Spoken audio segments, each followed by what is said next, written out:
आज की सत्संग का प्रारंभ एक दृष्टांत के द्वारा करते हैं।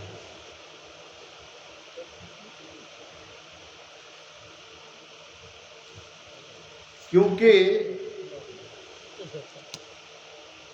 केवल ज्ञान समझना और उसे शब्दों में समझाना बड़ा कठिन है, इसलिए जगह जगह दृष्टांत के द्वारा समझाया गया है।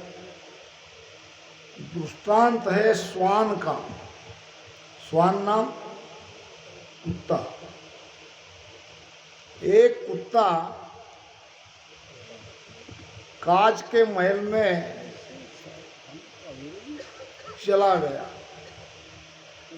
अब कांच के महल में जाने से उसे कांच में अपनी परछाई दिखने लगी, जिसे वो समझ नहीं पाया। उसे कोई दूसरा और कुत्ता समझ के उससे उस पर भौंकने लगा, काटने लगा। यही महाराज अवधू के संवाद में हमें समझाया है। यूं अपनो सब स्वरूप भुलायो, यूं चल श्वान महल में आयो। जैसे ये श्वान कांच के महल में आया और आगे क्या हुआ?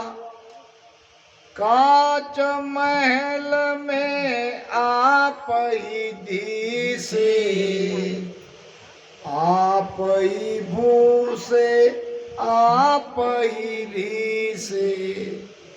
बड़े ध्यान से सुनो, ये भक्ति का सार ज्ञान है।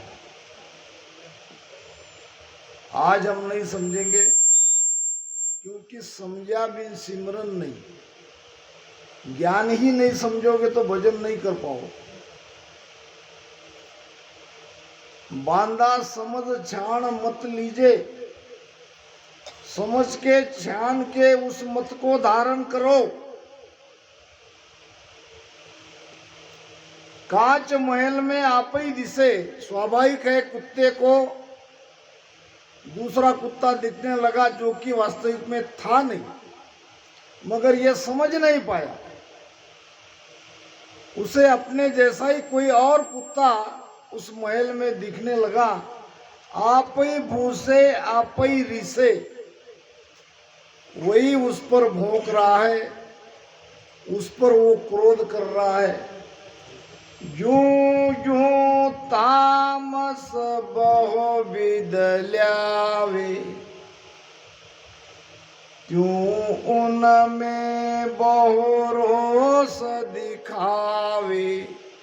यूं यूं तामस बहुविध ल्यावे, जैसे जैसे क्रोध से उस पर भोगता है, त्यों उनमें वो रोष दिखावे।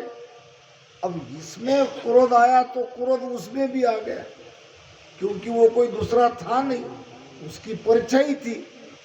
इसकी जो कोई क्रिया होगी वहां उसकी प्रतिक्रिया दिखेगी, मगर ये कुत्ता समझ नहीं पा रहा। अब थोड़ा आपको बता दूं, ये कुत्ता कोई और नहीं है, हम सब है। हम भी भौंक रहे हैं, हम भी क्रोध कर रहे हैं, हम भी पहचान नहीं रहे। हमारे लिए ये दृष्टांत है। भूसता भूसता सब दिन होई, ना कोई लड़्यो मुओ नहीं कोई। क्या हुआ? भूसता भूसता सब दिन होई, सारा दिन चला गया भोगते भोगते, मगर कुछ प्रतिक्रिया नहीं हुई। कोई दूसरा कुत्ता उस पे आके झपट नहीं पड़ा। अभी तक कुत्ता रहता तो दोनों में बहुत जोरदार झगड़ा होता। खून निकलता।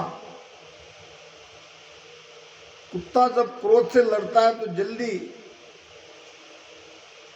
छोड़ता नहीं है, मगर यहां कुछ हो नहीं रहा है। ना कोई लड़ो मुओ नहीं कोई, न तो कोई लड़ा, न दोनों में कोई मरा।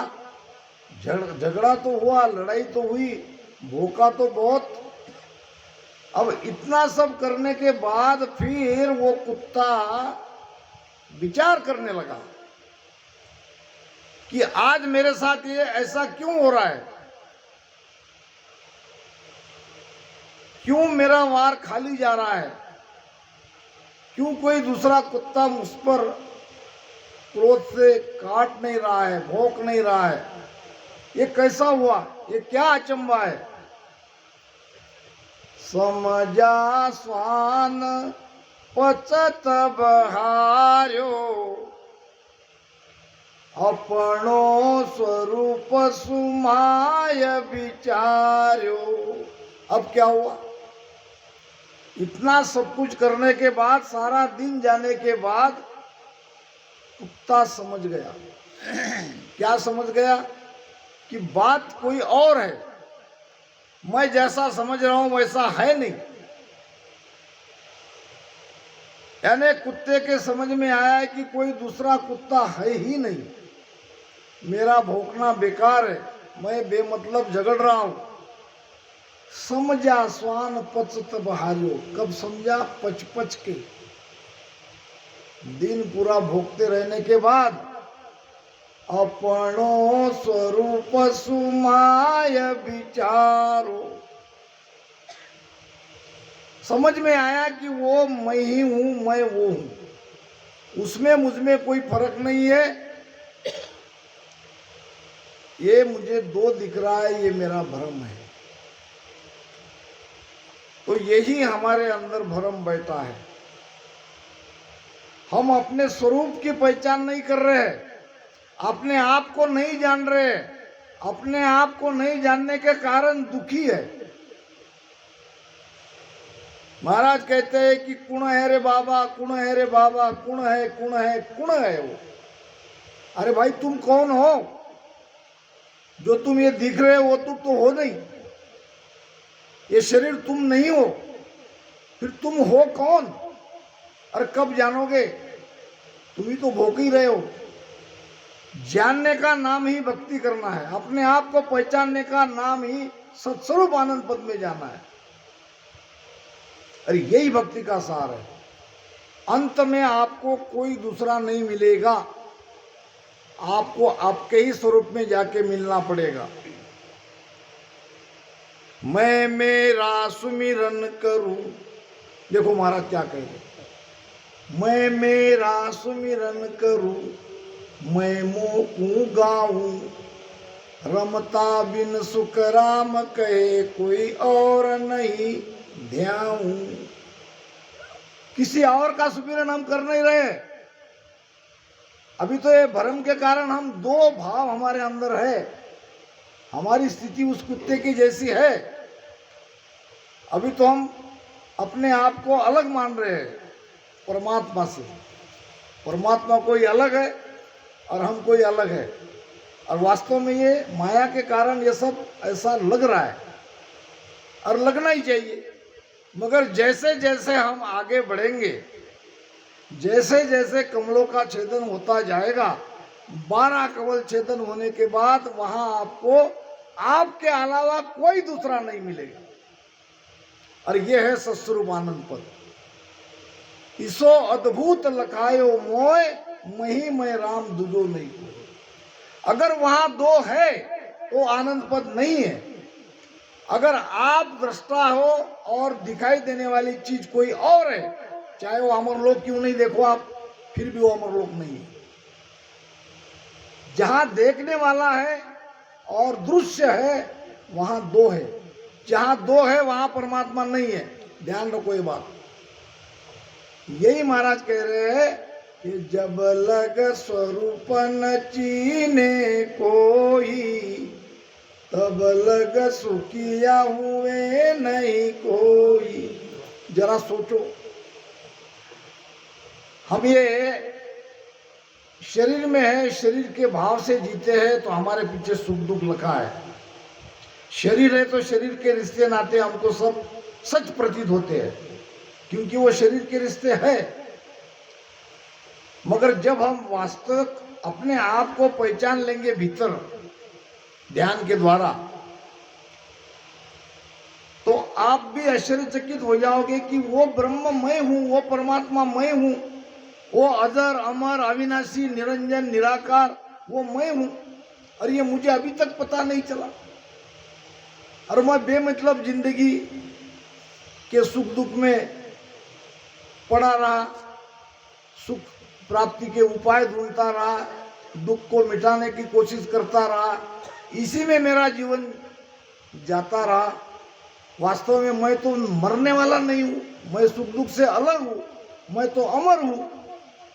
ये जब तक समझ में नहीं आएगा, हमें भक्ति का ये सार समझना पड़ेगा। और ये आता है 12 कमल छेदन करने के बाद, नए पिंड में आता है, नए खंड में होती है अवस्था, और न ब्रह्मांड में होती है। उस देश में जाने पर वहां केवल आप ही आप हो, आप ही का राज है। कई विषय वाणी में मैं आपको बता सकता हूं, आपके अलावा वहां दूसरा कोई नहीं है। इस स्थिति को जाने के लिए आपको सुमिरन करना पड़ेगा, भेद से सुमिरन करना पड़ेगा। महाराज कहते हैं तुम हम ब्रह्म, ध्यान से सुनो, तुम हम ब्रह्म और नहीं कोई सकल। देखो ये वाणी नहीं चाहिए, इसमें साखी में गड़बड़ है, हम तो तुरंत पहचान लेते हैं। वाणी वो लाओ जो सबसे पहले लाल थी, जो सेठ सूरजमल में नहीं है, वो वाणी चाहिए, उसमें साखी में गड़बड़ नहीं है। किशनगढ़ वाली की वाणी चाहिए। मैंने बहुत बार आप लोगों को कहा, न तो इसमें अनुक्रमणिका ठीक है, न कोई क्रम ढंग से है, और साखी में गड़बड़ है। और साखी में गड़बड़ वाली वाणी हम अफोर्ड नहीं करते, बिल्कुल नहीं करते। कोई चेंज करने वाला हमको चाहिए नहीं। अर्थ में हो जाएगा कम ज्यादा, अर्थ में कर सकते हो। तो ये साखी नहीं बैठ रही है, ये सकल स्वरूप आ गया, नहीं तो चेक कर लो वाणी में आप। तुम हम ब्रह्म और नहीं कोई, सकल स्वरूप चिन्हो तुम लोई। अब ये मुझे कहना पड़ रहा है, यहाँ लिखा है तो ये है नहीं। 7 नंबर 99 देख लेना कभी आप, मास्टर साहब देखेंगे। तो क्या कह रहे गुरु महाराज, जो परमात्मा है, जो राम जी है, वो हम ही है। तुम हम ब्रह्म और नहीं कोई, हम ही वो ब्रह्म है, हम दूसरे नहीं है। सकल स्वरूप चिन्हो तुम लोई, अपना सारा स्वरूप तुम भीतर में चिन्हो, यानी उसको पहचानो, उसको जाके देखो। जब लग स्वरूप न चीने कोई, तब लग सुखिया हुए नहीं कोई। जब तक हम अपने स्वरूप को नहीं पहचानते, तब तक हम सुखी नहीं होते। अगर मैं कह रहा हूं कि 10वें द्वार के बाहर मेरी धुन चल रही है, धुन सुनाई दे रही है, सुनने वाला मैं हूं, 2 हुआ कि नहीं? 2 हुआ ना। महाराज कहते कि ना कुछ आवाज उजाड़ो हुई, वहां ना आवाज है, वहां न उजाला है, वहां कुछ नहीं, क्या रहेगा शून्य में। उस परम शून्य की स्थिति में हम चले जाएंगे, कुछ भी नहीं बचेगा। जा शिवर्या निज नाम, जीत निशान गुराया। मिल्या ब्रह्म में जाए शून्य में शहर बसाया। जू जल गड़ियो लूण समद सिलता समानी। प्राण मिले यू माय नाम जगमाय निशानी। कहाँ कहूँ इस नाम की आगे अगम लखाए। जन सुखिया रट राम रे गर्क हुआ इनमाय। इस राम नाम को इतना रटो, इतना रटो, इतना रटो, इतना उसमें गर्क हो जाओ कि सारी चीज आपको साफ दिखाई दी। होता क्या है, कैसी स्थिति होती है, मोक्ष की स्थिति क्या है? दो प्रमाण दिए गुरु महाराज ने। जैसे यूं जल गलियो लूड़, पानी के अंदर नमक की डली डाल दी, क्या होगा? पानी हो जाएगा। अब उसमें से कोई नमक निकाल नहीं सकता, यानी हमारा अस्तित्व मिट जाएगा। हम माया के साथ रह के जो अपने आप को जीव भाव में समझ रहे थे, वो जीव भाव का सारा अस्तित्व मिट जाता है। हम बचते नहीं। फिर बचता क्या है? बचता है वही जो सस्वरूप है, जिसको आनंद पद कहते हैं। शीलता समद समानी, यानी नदी जाके सागर में समा जाती है। अब क्या हो गई वो? अपना अस्तित्व तो उसका मिट गया, मगर नदी मर गई क्या? नदी कहाँ गई? सागर में। सागर में जाके क्या हुई? बोलो। सागर हो गई। कबीर साहब कहते हैं, बूंद समानी समुद्र में, जानत है सब लोय, समुद्र समाना बूंद में बिरला जाने को। बूंद समानी समुद्र में जानत है सब लोग, ये तो सभी कह रहे हैं कि ये पानी की बूंद जाके जल में समा जाती है, मगर समुद्र समाना बूंद में जाने बिरला को। एक साथ दो घटना हो रही है। पानी की बूंद जाके सागर में समा रही है तो स्वयं सागर बन रही है, यानी सागर भी बूंद में समा गया, बूंद सागर में समा गई, दोनों ओतप्रोत हो गए, दोनों एक हो गए, भिन्नता का भाव मिट गया। यही है परमानंद। जब तक भिन्नता का भाव है, जब तक कर्ता का भाव है, तब तक हम उस पद में नहीं पहुंचे। तुम हम ब्रह्म और नहीं कोई, धाम पहुंचा हम जाना। कब जाना महाराज ने? धाम पहुंचा हम जाना। 10वें द्वार तक नहीं जानते। 10वें द्वार तक तो दो रहता ही है। सुरती शब्द के साथ वो ध्वनि सुनती है अनाथ की। 10वें द्वार खुलने का मतलब ही है कि अपना पूरा अस्तित्व मिट गया, ये अंश अंश में समा गया, नदी सागर में समा गई, अब कुछ बचा नहीं। इसीलिए तो वापस नहीं आते। बचते तो वापस आते, बच ही नहीं रहे, वासना नहीं रही, इच्छा नहीं रही, सब मिट गई। इसीलिए संसार से वैराग आता है। मोक्ष में जाने से पहले ये सारा संसार फीका लगता है। सब रिश्ते नाते जो हकीकत में झूठे हैं, वो झूठे प्रतीत होते हैं। किसी के प्रति मोह नहीं रहता है, पराभक्ति की स्थिति आ जाती है। जब लगे संसार खाओ, हाँ, तब लगे फ्यूचर। वाह वाह वाह, बहुत बड़ी बात। संसार से जब तक प्रीति है, तब तक परमात्मा से प्रीति नहीं लगी। महाराज कहते कि जुगसु हेत साध सूफी को हर तज आन मनावे, और सत्य बात की अवज्ञा करके विषय बात मन भावे। कैसा होगा? ऐसी स्थिति रहने पर उस देश में नहीं जा सकते। जुगसु हेत, जगत के लोगों से हेत, हेत नाम प्रेम, और साधु सु फीको। एक भाई थे, अब पुराने जमाने की बात है,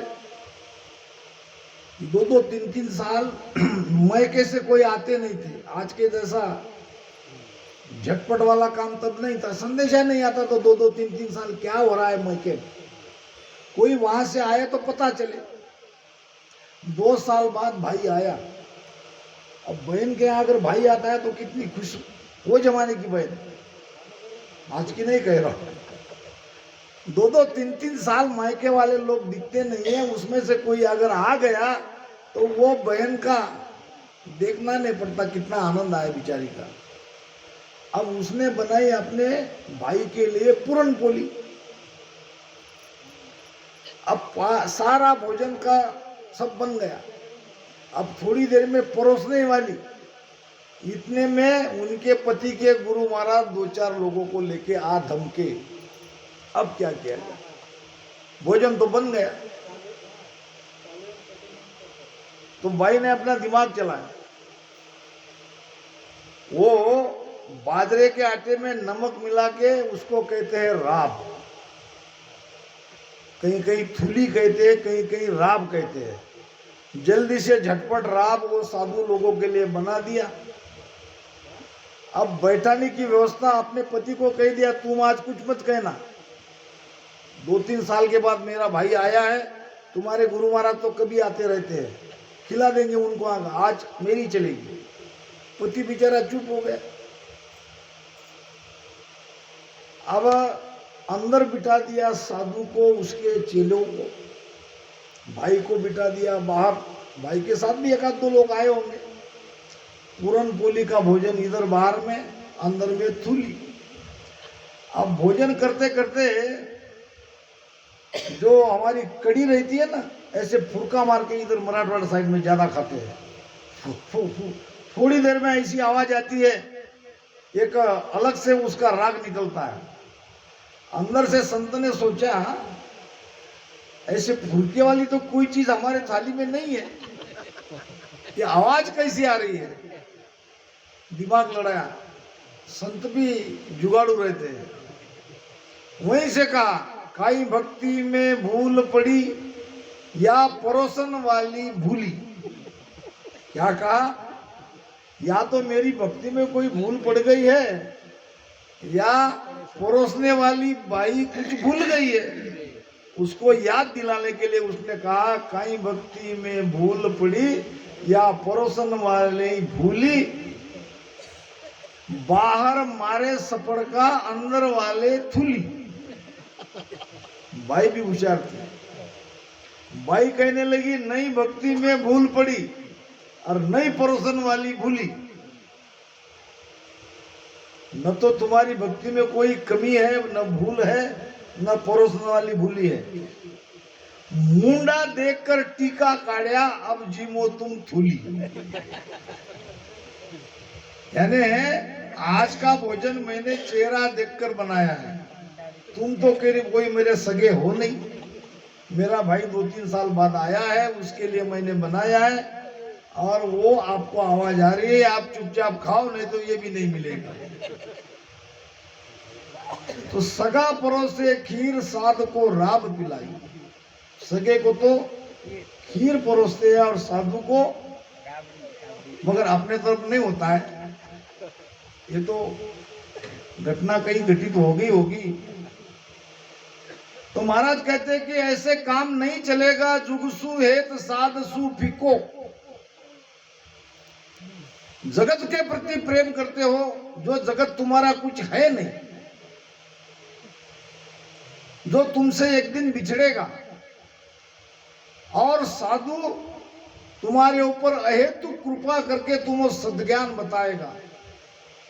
तुम्हारे कर्म कैसे कटते हैं वो तुमको भेद बताएगा, और उससे तुम प्रेम नहीं करते हो,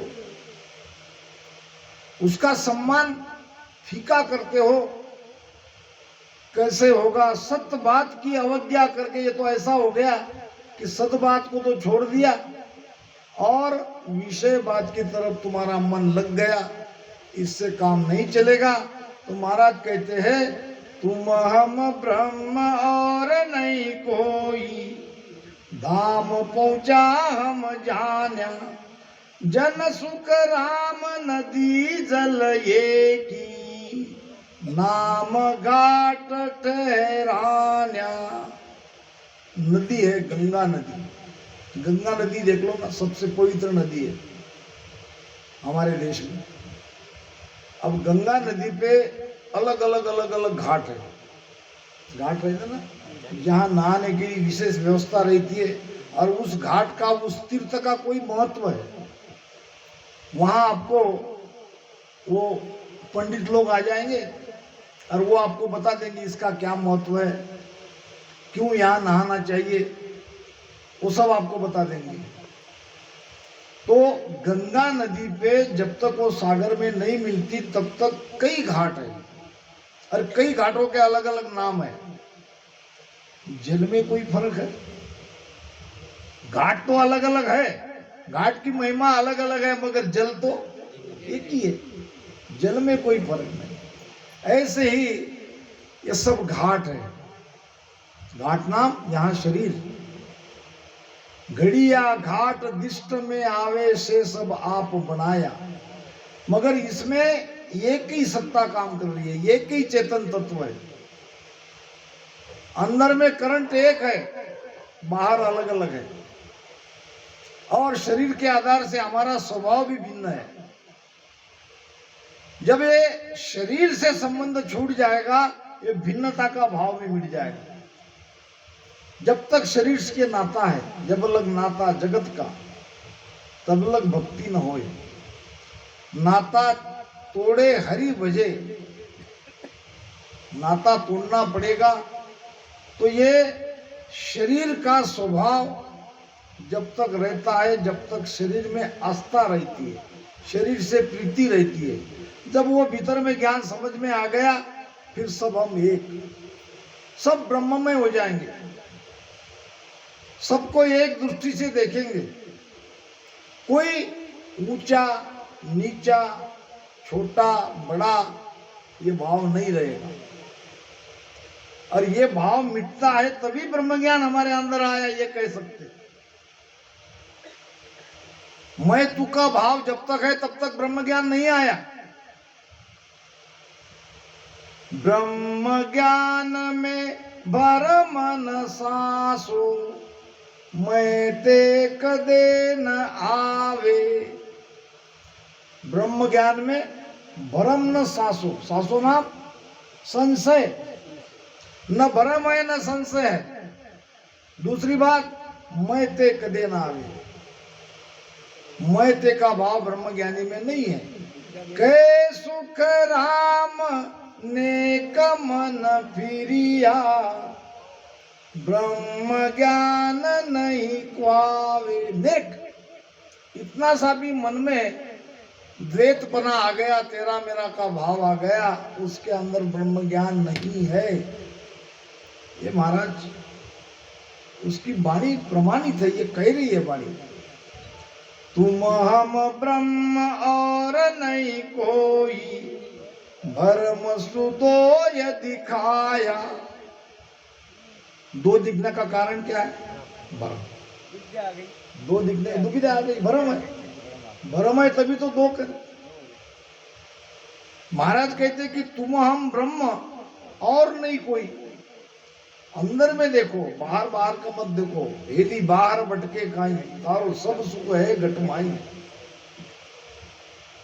हेली वारी करो ओळखाई, तारो जन्म मरण मिट जाए। अंदर के उस ब्रह्म को पहचानो, सारा भेद, सारा भ्रम मिट जाएगा, भेद खुल जाएगा। जन सुख राम मिटे सिद्ध सीको, द्रबरो कड़ा होय आया। रुपया है, एक तरफ 10 का है कि 5 का है कि 20 का है, छापा रहता है, और इधर से गवर्नमेंट का ही रहता है। अब जब तक वो छापा है तब तक उसकी कीमत में भी फर्क है। 5 का है तो 5 का कहेंगे, 10 का है तो 10 कहेंगे। छापा मिट गया तो फिर क्या होगा? वो तो धातु ही रहेगी। तो ये जब तक हमारे अंदर भ्रम है तो हमारे अंदर ये भाव रहता है। भ्रम मिटते ही ये छापा मिट गया, हम सब एक नजर से समान दृष्टि से हम देखेंगे। तुम हम ब्रह्म और नहीं कोई, ज्ञान बमेक विचारो, बमेक नाम विवेक, ज्ञान और विवेक से विचार करो कि हम दो है कि एक है।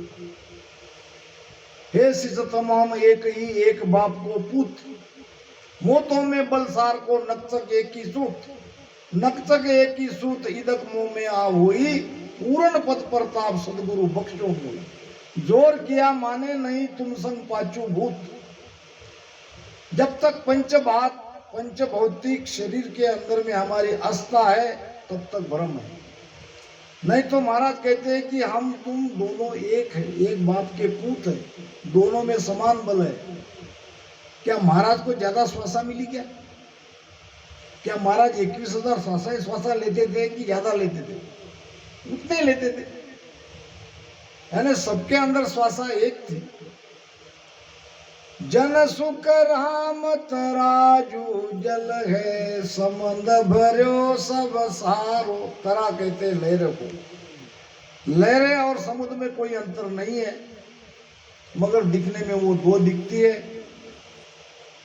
ब्रह्म आद मद अंत ही, घटे बदे कछु नाय।